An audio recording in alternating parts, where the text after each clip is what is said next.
الحمد لله رب العالمين.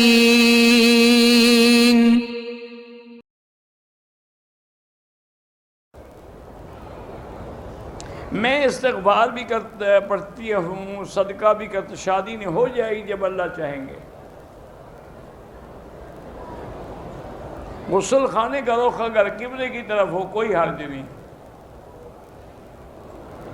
جائے نماز کو نیچے بچھا کے کپڑے استری کر سکتے ہیں، وہ بھی ایک کپڑا ہی ہے، اور کیا ہے۔ نماز کے بعد جائے نماز کو موڑتے ہیں، یہ لوگوں کا رواج ہے۔ وہ کہتے ہیں کہ اگر نہیں موڑو گے نا شیطان آ کے نماز پڑھتا ہے۔ تو اچھی بات ہے، شیطان کو نماز پڑھنے دو تاکہ وہ مسلمان ہو جائے۔ تم الٹا اس کو روکنا چاہتے ہو کہ شیطان رہے۔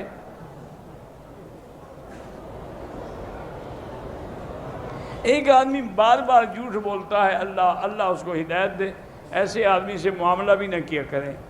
دوران طواف قرآن پڑھ سکتے ہیں۔ حرم شریف میں غیر ضروری فوٹو نہ کھینچا کریں۔ وطر کی دعا بھول جائیں تو جو دعا تمہیں یاد ہے وہی پڑھا کرو۔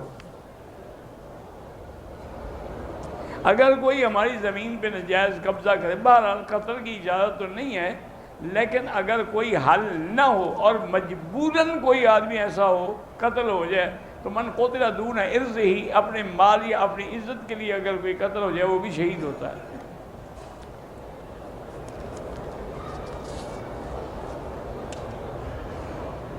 فرض نماز کی تیسری یا چوتھی رکعت میں فاتحہ کے بعد سورت بھی پڑھ دی، پھر سجدہ صاف کریں۔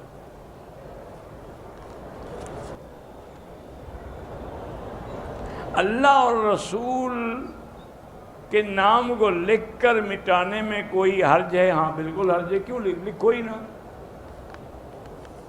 لکھا ہے تو احترام کرو۔ ہمارے علاقے میں امام مسجد جو ہیں وہ امامت بھی کراتے ہیں، لیکن ڈش اور نیٹ پر بھی دیکھتے ہیں، تو پیچھے مقتدی کون سے اللہ والے کھڑے ہیں وہ دیکھتے ہیں۔ تم خود فلموں میں کام کرتے ہوگے، لہذا دونوں جیسے روح ایسے فرشتے، سب کی نماز ہو جاتی ہے۔ صلو خلف کل بر و فاجر۔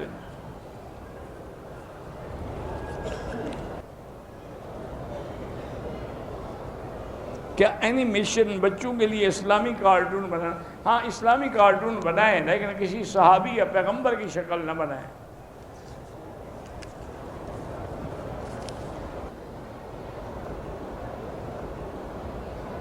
دعا کرتے ہوئے مجھے جمائیاں زیادہ آتی ہیں، لاحول پڑھا کرو، شیطان کا اثر ہے تاکہ دعا سے محروم ہو جاؤ۔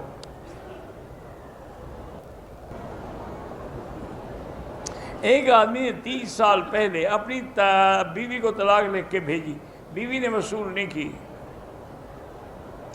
وصول کرے یا نہ کرے طلاق ہو جاتی ہے۔ اب مجھے یہ نہیں پتا کہ ایک طلاق لکھی تھی یا 3، اگر 3 لکھی ہیں تو وہ حلال بھی نہیں ہو سکتی۔ بال جلا سکتے ہیں، بلا وجہ جلانے کی کوئی ضرورت نہیں ہے۔